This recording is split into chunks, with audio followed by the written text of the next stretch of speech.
Hello students, BA second year, विषय समाजशास्त्र। Topic है बुजुर्गों की समस्याएं। इसमें वृद्धजन समस्या निवारण हेतु उपाय, इसके बारे में आपको समझाऊंगी। वृद्धजनों की मैंने ऊपर बताया था कि बहुत सारी समस्याएं होती हैं, उनको कैसे दूर किया जाए, उनका निवारण किस तरीके से किया जाए, इसके बारे में आज मैं समझा रही हूँ। वृद्धजनों को दी जा रही सुविधाओं के संबंध में प्रमुख है इंदिरा गांधी राष्ट्रीय वृद्धावस्था पेंशन योजना। ये योजना जो है वो गरीबी रेखा से नीचे जीवन यापन कर रहे 65 वर्ष से अधिक आयु के वृद्धजनों के लिए 19 नवंबर 2007 से लागू की गई है। और प्रारंभ तो ये वृद्धजनों के लिए 200 रुपये से हुई थी, 200 रुपये पर व्यक्ति, लेकिन अब जो है वो इसकी धनराशि जो है वो बढ़ गई है। और सेकंड था 65 वर्ष या उससे अधिक आयु वर्ग के बेसहारा बुजुर्गों को अन्नपूर्णा योजना। इसके अंतर्गत था कि प्रतिमाह खाद्यान्न निःशुल्क दिया जाएगा। 10 किलो खाद्यान्न प्रति वृद्ध व्यक्ति के लिए निःशुल्क दिया जाएगा। चौथा है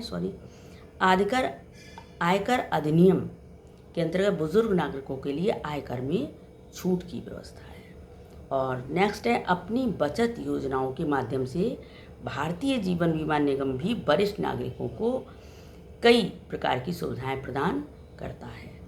भारतीय रेलवे भी आरक्षण की व्यवस्था करता है वृद्धजनों के लिए। और इस तरीके से बहुत सारी सुविधाएं वृद्धों के लिए दी जाने की व्यवस्था सरकार द्वारा की गई है। वृद्धजनों की समस्याएं और गैर सरकारी संगठनों की भूमिका। इनकी समस्याओं में गैर सरकारी संगठन जो हैं उनकी भी भूमिका बहुत बड़ी है। वृद्धों की समस्याओं को हल करने के लिए गैर सरकारी संगठनों की भूमिका भी कम महत्वपूर्ण नहीं है। कई ऐसे गैर सरकारी संगठन हैं जो बुजुर्गों के कल्याण की दृष्टि से कार्य कर रहे हैं। ये संगठन ग्रामीण और नगरीय दोनों क्षेत्रों में कार्यरत हैं। वृद्ध लोगों को मुख्यतः 3 बातों की आवश्यकता होती है: वित्तीय सुरक्षा की, स्वास्थ्य सुरक्षा की और तीसरा भावनात्मक सुरक्षा की। ये तीनों चीज़ें यदि वृद्धजनों को मिल जाएं तो वृद्धों की आयु और ज़्यादा बढ़ सकती है।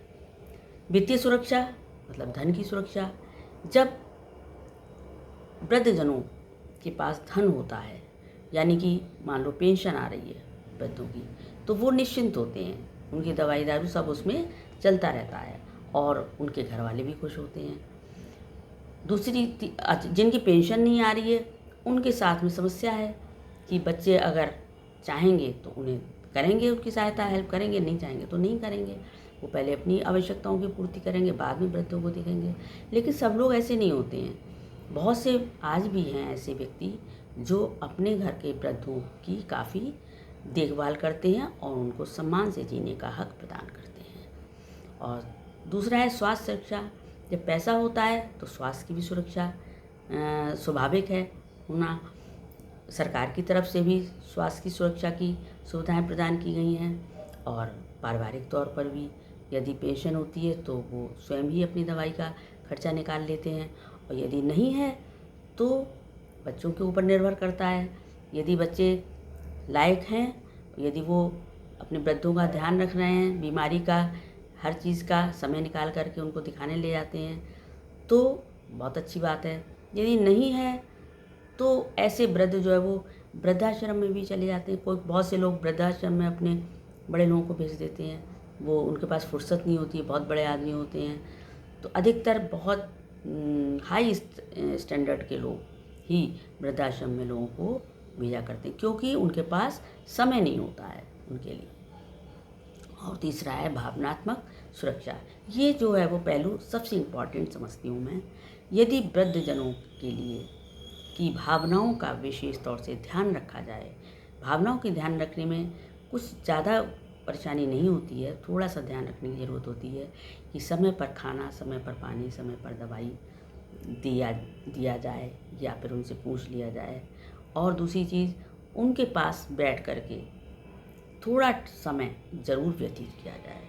और तीसरी चीज़, घर के बच्चे उनको आदर सम्मान दें और उनके साथ अपना टाइम थोड़ा सा निकालें वृद्धजनों के लिए। तो ऐसी भावनाओं से वृद्ध लोग बहुत ज़्यादा प्रभावित होते हैं और खुश भी रहते हैं, और जब खुश रहते हैं तो उनका स्वास्थ्य स्वाभाविक रूप से अच्छा रहता है, और बहुत जल्दी अगर बीमार भी होते हैं तो वो सही होने लगते हैं। अतः केवल भावनाओं की सबसे ज़्यादा ज़रूरत, भावनाओं की पारिवारिक सम्मान की ज़रूरत होती है वृद्धजनों के लिए, और आज के टाइम में वही शायद लोगों के पास कम होता जा रहा है। लेकिन ऐसा नहीं करना चाहिए उनके लिए, क्योंकि ये कहा जाता है कि यदि घर के वृद्धजन खुश हैं तो इसका मतलब है ईश्वर खुश है, और ईश्वर खुश है तो आपके परिवार में किसी प्रकार की कोई भी समस्या नहीं आ सकती है। आप ये टॉपिक मैं समाप्त करती हूँ और नेक्स्ट वीडियो में मैं नया टॉपिक स्टार्ट करूँगी। Thank you.